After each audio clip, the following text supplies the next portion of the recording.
الزوجة رفعت دعوى متجمد بالحبس.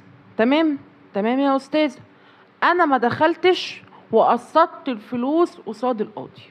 حلو، بس أنا عملت لها إنذارات عرض عشان في حد من الأساتذة نصحني وقال لي أنت عليك متجمد كذا، روح اعمل لها إنذارات عرض وحطي فلوس في الخزنة بتاعة المحكمة، ولما يجي حد من التنفيذ من الاسم يقول لك إنك عليك كذا اديله الإنذار.